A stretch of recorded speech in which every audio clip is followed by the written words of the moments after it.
lagi sama aku Tiara, dan pada kesempatan kali ini, pada video kali ini kita akan review buku My Buster Prince by Dasa, atau mungkin kalian juga lebih kenal dengan Dia Ayu. Pastinya buku yang satu ini gak asing lagi dong buat kalian para pecinta Wattpad, karena sudah dibaca lebih dari 17 juta kali sebelum diterbitin. Keren banget kan? Oke, langsung masuk aja. Yang pertama kali dibahas pastinya kapan sih beli bukunya. Nah, karena aku udah pernah bilang juga kalau aku selalu tulis tanggal pembelian di awal buku. Nah, ini aku bikin lagi. Kelihatan nggak? Di sini aku beli bukunya tanggal 22 Oktober 2018. Aku lupa sih ini beli di mana, tapi kayaknya di Bandung waktu itu aku beli bukunya. Dan ini cetakan tahun berapa ya? Cek dulu, aku belum sempat cek. Oh, cetakan pertamanya itu Januari 2018. Jadi mungkin kemungkinan ini masih cetakan pertama yang aku beli bukunya. Pertama banget. Terus selanjutnya kita bahas tentang sinopsis dari buku ini. Sebelumnya aku mau sapa dulu Leonidas Scott. Mana suaranya? Hai. Ya, mungkin kalau Leonidas Scott udah hafal di luar kepala lah ya sinopsisnya. Tapi bagi yang belum tahu, aku bakal bacain sinopsisnya. Oke. Meet Javier Leonidas, the perfect billionaire from Spain. Tampang, harta, keluarga terpandang, hingga tingkahnya yang sangat mudah membuatmu jatuh hati, menjadikan Javier sangat sempurna. Disebut Prince Charming masa kini. Oh, kebayang lah ya sosoknya Javier Leonidas. Kecuali bagi seorang wanita bernama Anggi Sanjaya. Orang yang sudah Javier proklamirkan sebagai wanita yang dia benci di awal pertemuan mereka. Yap, pasti kebayang kan? That proposal, lamaran itu. Oke, lanjut ke paragraf berikutnya. Meet Anggi Sanjaya, paparazi blasteran Indonesia. Hidupnya baik-baik saja hingga sebuah berita skandal Javier Leonidas dengan seorang putri bilioner diterbitkan mengatasnamakan dirinya. Yap, ingat siapa putri bilioner itu? Tentu saja. Hal itu menjadi awal yang membuat Anggi harus berhadapan dengan Prince Charming penuh pesona bernama Javier. Tapi tunggu dulu. Setelah Javier menjebaknya dalam sebuah skandal, mana mungkin Anggi bisa menganggap Javier sebagai Prince Charming seperti yang orang kebanyakan pikirkan. Javier Leonidas tidak cocok sama sekali disebut Prince Charming. Dia hanya seorang pastor yang beruntung terlahir bagaikan seorang prince. Yes, he is the Buster Prince. Yap, itu dia sinopsisnya. Dan mungkin kalian yang belum pernah baca buku ini bakal langsung penasaran, karena sekarang kan cerita-cerita tentang bilioner itu lagi ngetren ya, lagi banyak naik di Wattpad juga. Jadi emang lagi banyak ditulis, dan ini salah satu cerita favorit aku tentang bilioner. Oh ya, di sini aku baru lihat ada di belakangnya keterangannya harga Pulau Jawa 99.000, kelihatan nggak? Yap. Tapi ini nggak rugi banget 99.000 sini karena tebal. Wow, tebal sekali. Ini ada berapa halaman ya? 568 halaman. Dan kertasnya tuh udah bagus, bukan kertas koran lagi. Yap, oke.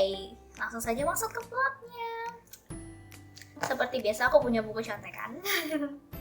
Di buku contekan aku. Kita masuk ke plot yang pertama. Basically, pertama-tama itu bercerita tentang Anggi Sanjaya. Nama lengkapnya Anggi Putri Sanjaya, yang memberitakan tentang seorang putri bilioner yang tadi dibahas di sinopsis. Namanya adalah Angeline Neva Stefano. Angel, nama panggilannya Angeline ini, dikabarkan sudah meninggal. Tapi Anggi menemukan bahwa Angel itu baru keluar dari sebuah butik bersama Rafael. Rafael itu adalah seorang CEO dari perusahaan minyak. Nah, kemudian di saat Anggi sedang dipuji-puji oleh bosnya karena menghasilkan berita yang begitu fenomenal, datanglah Javier Mateo Leonidas. Javier ini merupakan sahabat dekatnya dari Angel. Mereka tumbuh bersama sejak kecil dan dia juga punya crush ke Angel. Sebelum akhirnya Angel lebih memilih Rafael seperti itu. Untuk menyikapi masalah ini, karena sebenarnya Javier lah yang membantu Angel untuk menghilangkan identitasnya, membuat Angel seolah-olah sudah meninggal. Javier ini malah mengambil langkah yang kalau kita pikir-pikir ya, lumayan kontroversial mungkin ya. Karena dia sangat kaya, kekuasaannya sangat besar, tapi jalan yang dia pilih untuk membungkam Anggi adalah melamar Anggi di kantor berita tempatnya Anggi bekerja dan memecatnya dari pekerjaan yang sekarang. Jadi Javier beli kantor beritanya, satu kantor dia beli. Kemudian di tengah-tengah dia protes akan berita itu ke Anggi, dia malah langsung melamar Anggi seperti itu. Tentu saja Anggi menolak. Aku salfok. Lihat gak ada kadal gitu. Oke aja. Oke, lanjut. Jadi tentu saja Anggi menolak tentu saja ya, karena dia posisinya lagi berantem sama Javier, kok tiba-tiba dia lamar, pasti dia bingung juga kan. Tetapi saat Anggi kembali ke apartemennya Javier, dia bertemu dengan ibu Javier, yaitu Olivia Leonidas. Dan sepertinya Olivia ini merasa bahwa Anggi itu sangat tepat untuk bersama Javier. Dia tidak tahu bahwa semua ini hanya pura-pura. Dia menganggap bahwa mungkin memang ini wanita yang akhirnya menaklukkan Javier yang selama ini so wild ya. Seperti itu. Kemudian konfliknya di sini aku gak akan ceritain satu-satu konfliknya, tapi isi konfliknya itu kurang lebih tentang bagaimana mereka yang berbeda pikiran antara Anggi dan Javier, mereka tuh harus berinteraksi satu sama lainnya. Bagaimana mereka harus berpura-pura di depan publik, bagaimana mereka harus manage hubungan mereka sendiri, dan mereka sama-sama sebenarnya tidak tahu ini akan berakhir kemana kalau menurut aku ya. Jadi kayak Javier duluan yang it's a joke for him, tapi akhirnya dia yang fall for her duluan gitu.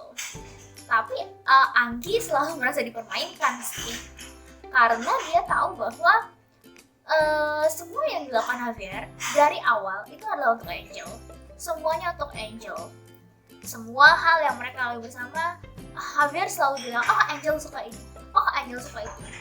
Kenapa sih kamu kayak gitu? Angel bisa kayak gini.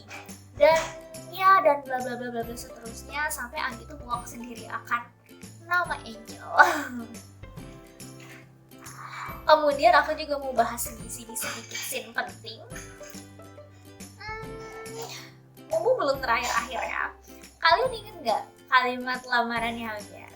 Kalau ini kasih tahu kan. Hai, cari dulu.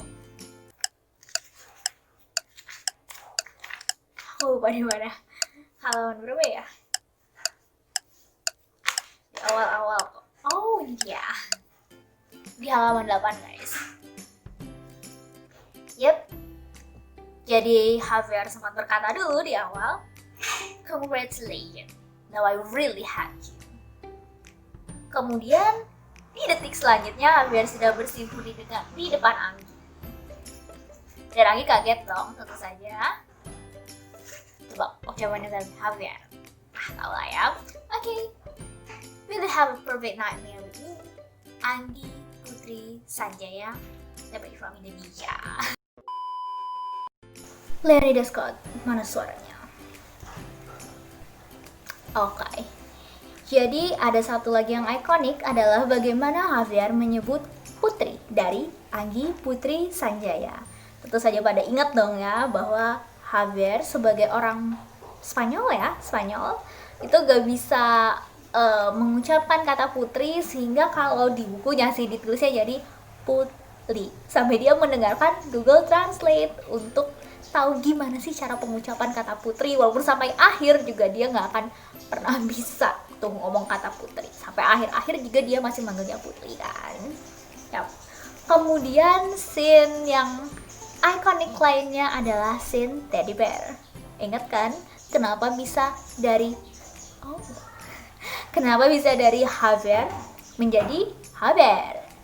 Yup, that's because that teddy bear from Angeline, I guess. Yup. Jadi Javier lagi tidur, ceritanya yang di sofa, kemudian Anggi memfoto Javier sambil memeluk teddy bear dan mengupload di Instagramnya. Tapi langsung dihapus lagi, ingat kan? Karena likes-nya lebih banyak daripada postnya Anggi yang terbanyak likes sebelumnya. Oke, selanjutnya masuk ke bagian what I think about this book. Yang pertama, aku pikir bahwa buku ini sangat complicated. Ya lumayan complicated lah ya. Seperti ini kan novel tentang romance, tentang tahta kekuasaan, tentang love and how they overcome all of that ya. Nah, aku berpikir di awal bahwa mereka akan bertengkar, terus sekali ketemu udah bakal beres. Tapi ini baru kayak 3/4 novel bertengkar, Anggi pulang ke Indonesia, Javier dengan egonya masih ada di Spain. Yup, ada di Spain atau Barcelona ya, agak lupa. Itu terus masih berlanjut ceritanya di situ. Padahal I guess di awal itu udah bakal selesai ceritanya sampai situ. Javier susulin ke Indonesia, kemudian mereka baikan dan selesai. Akan tetapi ternyata ya ampun keren banget sih. Dibuat dari situ, Javiernya masih nyusulin Anggi ke Indonesia, masih ada effort untuk melamar Anggi ke eyang putrinya, dan masih ada effort juga untuk belajar bahasa Indonesia, and that's cool sih menurutku. Kemudian yang kedua adalah pemecahan masalahnya. Karena di sini mungkin udah banyak Lady Scott, jadi aku nggak spoiler ya. Kalau pasti tahu, aku bilang di sini karena semuanya pasti udah pada tahu juga kan. Nah, untuk pemecahan masalahnya di sini, dia keren banget. Jadi ternyata Javier Leonidas dan Anggi Princesa Adams, bukan Anggi Putri Sanjaya ternyata ya, sudah dijodohkan dari zaman dahulu kala. Akan tetapi karena Anggi ini gak mau dijodohkan sama the prince gitulah, jadi dia meminta tolong asistennya untuk menggantikan dirinya ketemu sama Javier. Jadi asistennya ini disuruh belaga gitulah ya, supaya Javier gak suka sama dia dan mereka gak jadi dijodohkan. Oleh karena itu, Anggi menolak, Javier juga menolak saat dijodohkan. Padahal mereka belum kenal satu sama lain, belum tahu satu sama lain, baru ketemu itu pas kecil. Nah, akan tetapi saat mereka berdua sudah dilarang untuk sudah tidak dijodohkan lagi, mereka malah diam-diam dari keluarganya masing-masing untuk menjalin hubungan itu. Walaupun akhirnya direstui juga sih oleh kakeknya Anggi terutama. Nah, kemudian nomor 3 itu adalah The Perfection of Javier Mateo Leonidas. Yup, ini adalah sosok yang sempurna. Kalau kita lihat di novel-novel lain, tentu saja ada sosok karakter utamanya yang sempurna juga. Tapi apa sih yang kurang dari Javier? Mungkin gak ada sih. Yup, the scene of beauty. Gimana sih, kenapa harus buat karakter yang segini sempurna? Wow, nice.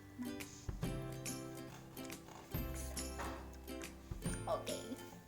Dan akhirnya sampai pada bagian keempat, aku mau bahas tentang puisi di halaman-halaman awal yang aku suka banget. Mungkin kalian udah pada tahu juga, tapi mari aku bacakan lagi because this is so good. Aku suka banget sih. You couldn't choose to whom you fall in love. The feeling will come to you unexpectedly and hopeful, unknowingly when and where. True love type with destiny as its settler. Sometimes the settler itself often brings unhappiness. Even so, in the end, the misery is just the beginning of the graceful and happy ending.